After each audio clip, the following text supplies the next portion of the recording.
आप देख रहे हैं केवल सच। यहाँ की जनता जो विधायक पद पर स्थापित किया है उसके लिए केवल सच परिवार की ओर से ढेर सारी शुभकामनाएं देते हैं। आप यहाँ पर आए हैं, कुछ कमी ऐसा महसूस है जो होना चाहिए, जो आपका सपना भी हो, जो यहाँ के जनता को लगे कि भाई यहाँ से फंड देने के योग्य है। ज़रूर केवल सच न्यूज़ का बहुत बहुत धन्यवाद और आभार कि आप यहाँ पे इस स्वास्थ्य मेला को कवर करने के लिए आप लोग आए हैं। और मैं यहाँ पे देख रहा हूँ कि बहुत सारे स्टॉल्स लगे हुए हैं जहाँ पे अन्य अन्य प्रकार के बीमारियों के स्टॉल्स हैं, जहाँ पे बच्चे लोग को जो भी उनकी परेशानियां हैं उनके माँ बाप आके यहाँ पे दिखा के उपचार करवा सकते थे। लेकिन एक दो स्टॉल्स पे मैं यहाँ गया हूँ, जैसे आयुष्मान भारत कार्ड, मेरे को बहुत सारी त्रुटियाँ उसमें देखने को मिली। एक दो स्टॉल्स गया हूँ, एक तो ये वाला स्टॉल क्या था अपना, एक आभा कार्ड पे गया हूँ और आपका आयुष्मान भारत कार्ड पे गया हूँ, तो मुझे कुछ त्रुटियाँ नज़र आई हैं। क्योंकि 2010-11 के जनगणना के हिसाब से उन्होंने ये डाटा दिया है, लेकिन उसके आधार पे भी जितने लाभुक होने चाहिए उन तक भी ये लाभुकता नहीं पहुंची है। तो सबसे बड़ी दुखदाई ये चीज़ है। और एक आभा कार्ड आप लोगों ने लॉन्च किया है, तो जिस आधार पे आप लॉन्च किए हैं, पहले ही आपने बीमारी जानने से पहले दवाई निजात कर दी है, तो पहले आप बताएंगे ना कि इसमें सुविधाएं क्या हैं, आभा कार्ड की सुविधाएं क्या हैं। मैंने वहाँ पे उनसे पूछा कि आप क्या सुविधाएं हैं, तो उन्होंने कहा कि मुझे जनरल मैं बना रहा हूं, इस कार्ड को दे रहा हूं सुविधा। तो बहुत सारी चीज़ें, जैसे आयुष्मान कार्ड में आपको जानना है कि 38 जिले में 38 अस्पतालों के नाम। तो जब लाभुक जानेंगे नहीं इस बात को कि हमें कहाँ जाना है नहीं जाना है, वो भ्रमित होते हुए किसी अन्य अस्पताल में पहुँच जाएंगे।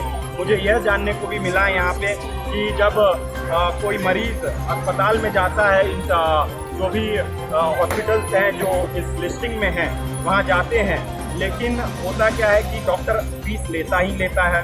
5-10 दिन के बारे में कोई जानकारी नहीं है और लाभुकों को पता ही नहीं है कि ये जो कार्ड बना है इससे क्या क्या हम लोग इसकी लाभ ले सकते हैं। तो ये सब जानकारियों का अभाव है। मैं इस चीज़ के बारे में सिविल सर्जन से भी बात करूँगा और तमाम जो पदाधिकारी हैं, और मैं यहाँ पे खुद आके निरीक्षण करूँगा। सर, पीएचसी में अल्ट्रासाउंड और एक्सरे होनी चाहिए या नहीं? जी ज़रूर होनी चाहिए। सबसे पहला प्रथम जो आपके सामाजिक केंद्र है ये, क्योंकि गांव के सबसे नज़दीक हमारे यहाँ पे हमारे ज़िला में मेडिकल है, लेकिन उससे पहले भी ये स्वास्थ्य केंद्र है।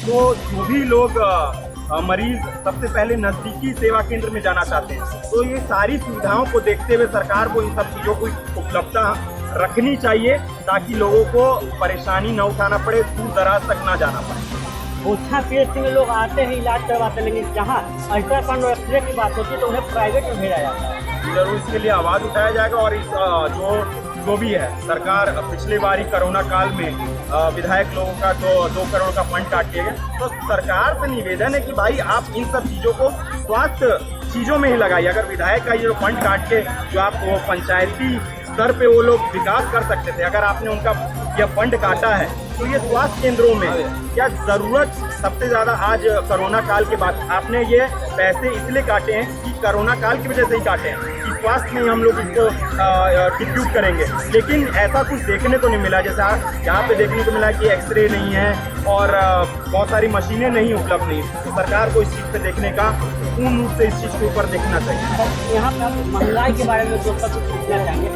तरह से महंगाई जो बढ़ रही है, इसमें लोगों का भोजन, सरसों का तेल जरूरत है, कहीं जाने के लिए आपको मेडिकल आने के लिए गाड़ी की सुविधा होनी चाहिए, जहाँ की डीजल पेट्रोल की दाम प्रतिदिन बढ़ रही है। इस पर क्या कहेंगे? जरूर दिन पर दिन बढ़ते जा रहे हैं, चाहे कोई भी तेल हो, डीजल पेट्रोल या सरसों का तेल हो, चाहे हमारे ट्रांसपोर्ट की फैसिलिटी से हो या फिर घर के किचन तक हो, सारी की सारी अस्त व्यस्त हमारी जो स्थितियाँ हो चुकी हैं, सरकार की वजह से अस्त व्यस्त स्थितियाँ मौजूद हो चुकी हैं। इतना तेल का दाम जो बढ़ रहा है, तो इससे हमारे घर का जो आपका जो स्थिति है वो डगमगाता है।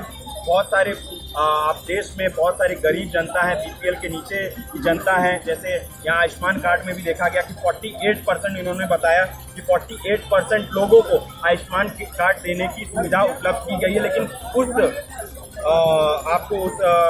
मैप तक ये लोग पहुंच नहीं पाए, उतनी सुविधाएं दे नहीं पाए। तो ज़रूर कहीं ना कहीं बहुत सारी त्रुटियां हैं और सरकार को तेल डीजल के दाम में वृद्धि को कम करना चाहिए, क्योंकि इसी की मार से हमारे घर परिवार जो भी आपकी सुविधाएं, हमें जो अपना घर बच्चों की शिक्षा हो चाहे खाने की सुविधा हो, सभी चीज़ों पे इफेक्ट पड़ता है, क्योंकि एक तेल और प्राइस के दाम बढ़ने से बहुत इफेक्ट पड़ता है। विधायक जी, आप पद ग्रहण किए, इसके बाद आपका कुछ लक्ष्य रहा होगा कि हम जाएंगे तो स्वास्थ्य में ये सुविधा हमको जहाँ के जनता को स्पेशल दिलाने का आपका कुछ लक्ष्य है क्या? जी जरूर। पहले तो मुझे सपना होगा आपका, जो हम आए हैं तो यहाँ के कुछ जनता को यह दे, तो मेरा ये पहला सपना होगा। प्राथमिक सुविधाएं जो लोगों को मिलनी चाहिए, अपने जैसे घर से निकले और अपने नज़दीकी अस्पताल में जाए तो प्राथमिक जो सुविधाएं स्वास्थ्य केंद्र में होनी चाहिए, मिलना चाहिए। इस चीज़ के ऊपर हमारी आवाज़ फोकस रहेगी। नवयुवक के लिए क्या कहिएगा? धन्यवाद। मांग क्या है तो हम बताइए। लोग का मांग है कि आप लोग जीविका से हम लोग को जीविका जो मिलता है ना, वो थर्ड क्लास है और हम लोग का लाभुक लेना नहीं चाह रहा और बच्चा को नहीं आने दे रहा और बोल रहा है कि हमारा बच्चा जाएगा तो सब्जी खाता है तो बीमार पड़ जाता है, बुखार लग जाता है, सर्दी खांसी हो जाता है और मेरा बच्चा का पेट खराब हो जाता है। इसके लिए आप लोग लिखित कहीं कंप्लेन किए हैं क्या? बहुत दिन से कर रहे हैं। कहाँ किए हैं बताएंगे? एक दिन से लिखित कंप्लेन कहीं है क्या? दो दिन बच्चा सतुआ खाएगा, तीसरा दिन का बच्चा ना आएगा ना खाने लगा। दिए हुए हैं मुखिया है, मुखिया जी को अभी नहीं दिए हैं, लेकिन तीसरी बार मंत्री बनती है, मेरी बात दिए हुए हैं। लेकिन इसी में बच्चा नहीं आता है सेंटर पर, तो चेक वाले जाते हैं चेकिंग पदाधिकारी लोग करने, तो हम लोग को मिल लिखते हैं बच्चा है या नहीं है, तो विटामिन के कारण बच्चा नहीं आता है। और हम लोग को 5950 में क्या होगा, मानदेय क्या होगा? चलिए भी आपका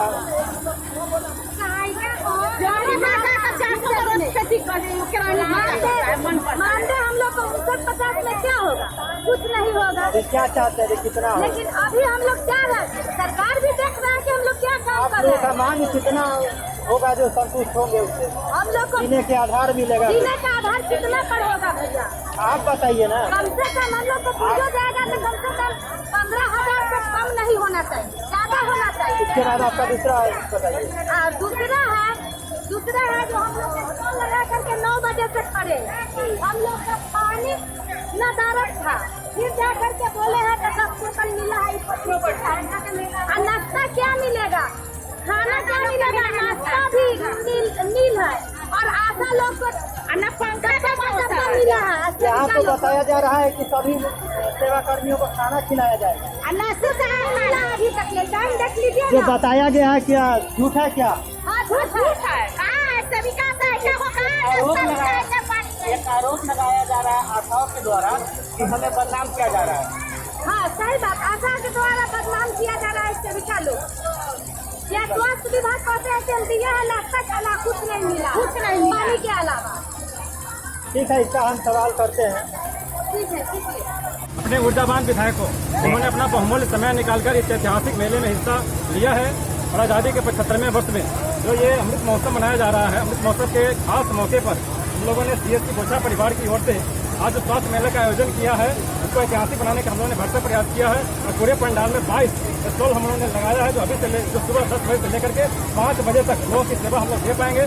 सभी जनरल फिजिशियन से लेकर के स्पेशलिस्ट जो डॉक्टर्स हमारे यहाँ पूरी टीम, यहाँ पूरी फौज GNM से लेकर के और जो सारा मेडिकल और पैरामेडिकल स्टाफ हैं सबके सब यहाँ तैनात किए गए हैं और सब अपने ड्यूटी पर अपने कर्तव्यों का निर्वहन भी कर रहे हैं। तो निश्चित रूप से हम लोग के लिए यादगार मेला है और यह मेला ही नहीं बल्कि हम लोग के लिए बड़ी सफलता के रूप में हम लोग देख रहे हैं इस महीने में कि हम लोग ने जो मेहनत करी है और हमारे साथियों ने जो सहयोग किया है और इस खास मौके पर यहाँ के स्थानीय विधायक ने जो आकर के हम लोग का हौसला अफजाई किया है, निश्चित रूप से विधायक बधाई के पात्र हैं। तो हम लोग की तरफ से पूरी कोशिश की जा रही है कि अपना बेस्ट जो हो पाएगा गरीब गुरबा के लिए, जो आम जन है, दूर इलाके से जो लोग आए हैं उनको अपना बेस्ट इलाज दे पाए, इसके लिए हमारी पूरी मेडिकल टीम तैनात है। इसके लिए हम बधाई देते हैं। जितने भी आशा दीदी हैं उन लोगों के लिए भोजन का नाश्ता का कुछ प्रबंध था या नहीं?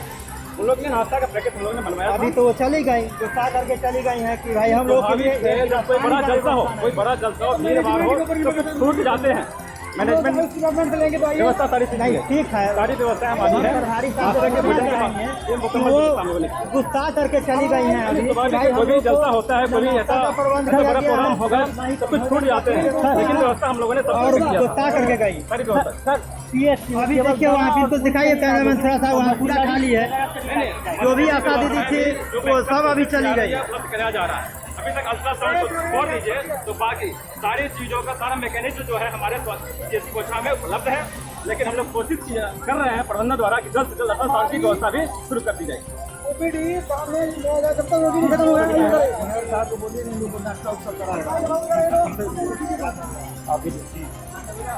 ये हमारा आयुष डिपार्टमेंट का ओपीडी है, जिसमें राष्ट्रीय बाल स्वास्थ्य कार्यक्रम हम देख रहे हैं, फिटनेस इंडिया भी देख रहे हैं, आयुर्वेदा देख रहे हैं, हेम्योपैथ देख रहे हैं। जब तक ये सारे खत्म नहीं हो जाएंगे एक एक व्यक्ति, तब तक देर शाम तक हम लोग ओपीडी चलाते रहेंगे और सारी की सारी दवा मुहैया कराते रहेंगे। आप देख रहे हैं धनवंतरी वाले भी आए हुए कंपनी से जो फ्री कॉस्ट दवा दे रहे हैं। महेश्वरी कंपनी से भी आ रहे हैं कंटिन्यू, इसके अलावा अन्य एमिल कंपनी और भी आए हैं, कंटिन्यू दवा दे रहे हैं। और शाम में शाम तक 5 बजे तक हमारे डॉक्टर खड़े रहेंगे और सारी जनता की सेवा करते रहेंगे। यदि भारत में यह आज़ादी का पर्व मनाया जा रहा है तो आयुष विभाग हमारा पीछे नहीं रहेगा, आयुष विभाग चढ़ बढ़ करके आगे रहेगा और अंतिम अंतिम सेवा करते रहेगा। आयुष विभाग में आप किस पद पर? मेडिकल ऑफिसर है, राष्ट्रीय बाल स्वास्थ्य कार्यक्रम में आयुर्वेदा के पोस्ट पर।